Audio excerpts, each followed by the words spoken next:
좋아요, 구독. 8시 반입니다. 개장까지 30분 남았죠. 오늘도 센티멘탈 대 펀더멘탈 두 종목 말씀을 드리겠습니다. 자, 센티멘탈로는 오늘은 게임주 가져왔습니다. 펄 비스 게임주고요.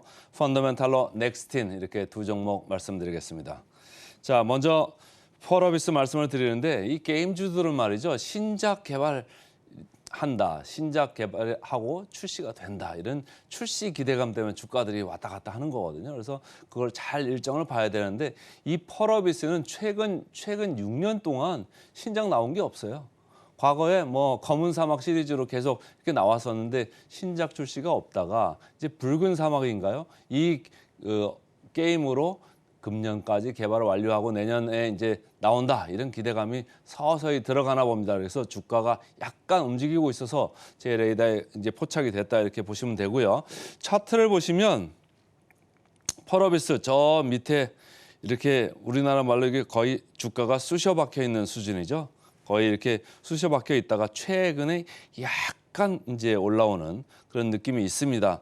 위메이드 네오이즈가 지금은 아주 게임주 중에서는 그나마 양호하고 그다음에 컴투스 홀딩스 이 순위인데 펄어비스는 아직도 제일 밑에 있습니다.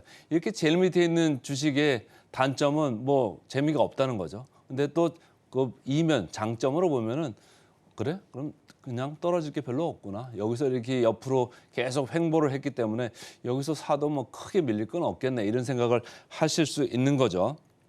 자, 최근에 나온 리포터들을 좀 짚어드리면 여기도 보면 붉은 사막 얘기를 하죠. 하반기에 개발이 완료된다 이런 얘기를 하면서 전체적으로 여기에 기대를 거는 톤의 느낌들이 이렇게 나오는 거고 2분기에 보시면은 기존 제품이죠. 기존 검은 사막 이 시리즈에서 매출에 긍정적으로 지금 작용할 거다 이런 생각을 보고 있고 이 세 번째 포인트가 아주 중요합니다. 이 회사는 과거에는 인원이 수가 좀 작다가 인원이 급격히 늘어나면서 기본적으로 깔고 가는 이 인건비 비중이 상당히 높아져 있어요. 그러니까 여러분들이 생각하는 것만큼 이익이 덜 났다 이렇게 좀 보시면 되는데 이쪽에서 인건비 축소 효과가 곧 이제 나올 거다 이렇게 이제 보는 거죠. 3분기 이후에는 인건비가 감소할 거다 이렇게 보시면서 보면 되고요.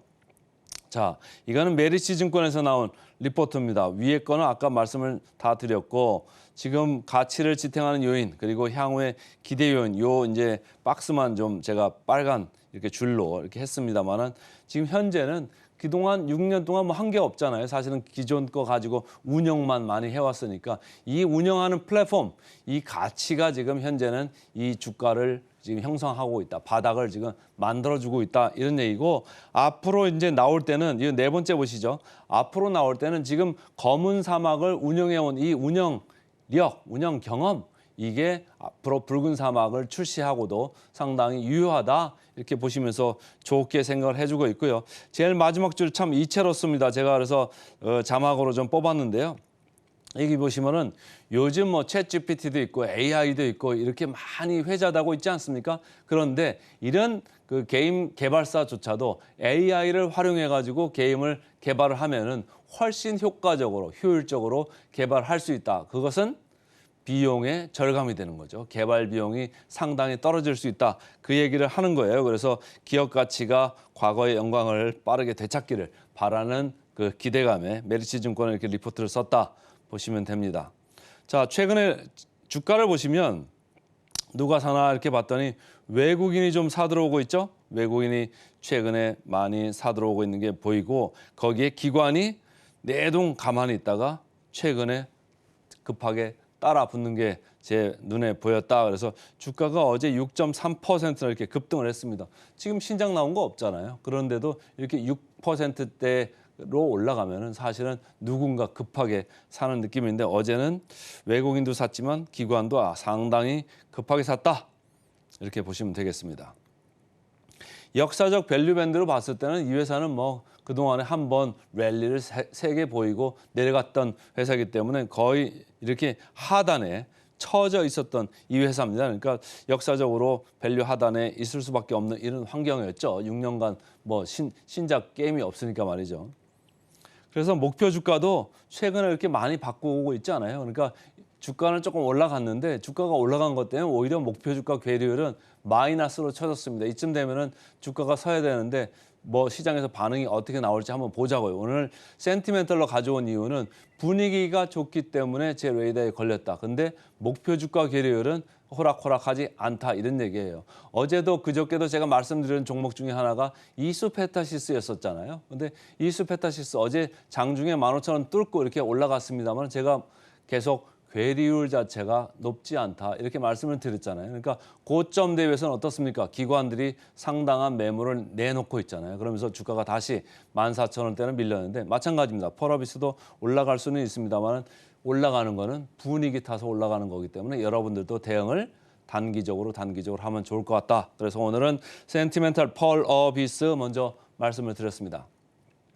그다음 펀더멘탈 종목 말씀드려야죠. 오늘은 넥스틴 IT 장비 업체입니다. 최근에 이렇게 주가를 보시면 한미 반도체 아주 도개청청이죠. 상당히 강했습니다. 이 한미 반도체 AI 관련해 가지고 HBM 고대역폭 반도체 이쪽에 이제 장비 수주가 이제 원활히 되지 않겠느냐 이런 기대감이 컸던 거죠. 그런데 마찬가지로 다른 장비주들도 좀 곽감을 받고 있는 것 같은데 넥스틴도 그 중에 하나다. 이렇게 제 레이더에 걸렸습니다. KB증권에서는 제목을 아주 거창하게 했어요. 넥스트 레벨을 넘어서 어나더 레벨, 어나더는 또 다른 차원의 한 단계 더 넘어가는 차원으로 기대를 하면서 이렇게 제목을 거창하게 뽑은 것 같고요. 이 회사는 제가 볼 때는 이게 참 좋은 것 같습니다. OPM, 영업이익률이죠. 45%입니다. 저는 장비 회사에서 45% 우리나라에서 국내 IT 장비 회사에서 45% 이 정도를 받아낼 수 있는 회사 많지 않습니다. 이 회사가 전공정에 들어가서 전공정, 후공정 이렇게 할 때 전공정이죠. 전공정에 들어가서 패턴 검사를 하는 그 인스펙션 하는 쪽에 있는 장비를 하는 회사인데 상당히 마진이 높다. 그 얘기는 뭐냐? 경쟁력이 독보적이다. 이렇게 말씀을 드릴 수가 있고요. 자, 이 현대차증권에서는 지금 이렇게 리포트를 내면서 피크아웃이 아직 이르다. 중국에서 시장 점유율이나 시장 지위가 상당히 강하고 중국 시장에서 미중 갈등이 있다 보니까 중국에서 자체적으로 반도체 이 업을 키워야 되잖아요. 그러니까 보조금을 주고 있는데 이 회사도 보조금을 24년, 25년 계속적으로 지금 받게 돼 있습니다. 이 장비가 들어가면서 보조금을 받는 거죠. 그래서 계속 4, 5년 이 수혜를 입을 거고 거기에 더해서 제가 이제 빨간 박스를 했죠.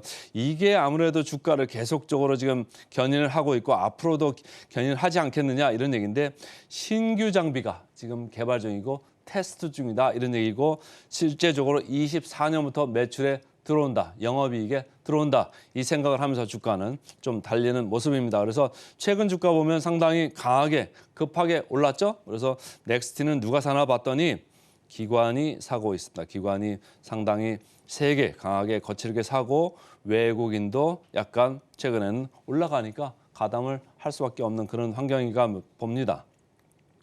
자, 밸류 밴드로 봤을 때는 하단이에요. 근데 절대적인 밸류를 봤을 때 아주 하단은 아닌 것 같은데 어쨌든 역사적 밸류로 봤을 때는 밴드 하단에 있다. 그러나 절대적인 거로 봤을 때는 PER 넥스틴 14.4배입니다. 금년 예상 그 실적 기준으로 말이죠. 근데 한미 반도체 최근에 주가가 많이 올라왔습니다만 실적도 많이 상향을 했기 때문에 여기도 14.7배. 그래서 두 업체가 저는 이제 보고 있는 업체 중에 하나인데 상당히 지금 올라와 있는 10배 정도는 돼야 되는데 더 올라와 있죠. 그래서 기대감을 한껏 받고 있다 이렇게 보시면 되고 이오테크닉스 저도 좋아하는 그런 회사입니다만 18.8배 좀 높은 편에 있고 원익 IP에서 상당히 높습니다. 그럼 목표 주가 괴리율 주가가 올라왔기 때문에 괴리율은 좁혀졌다 이렇게 보시면 되고 목표 주가 괴리율 5%에 불과합니다. 그래서 오늘은 센티멘탈로 펄어비스 그리고 펀더멘탈로 넥스틴 말씀드렸습니다.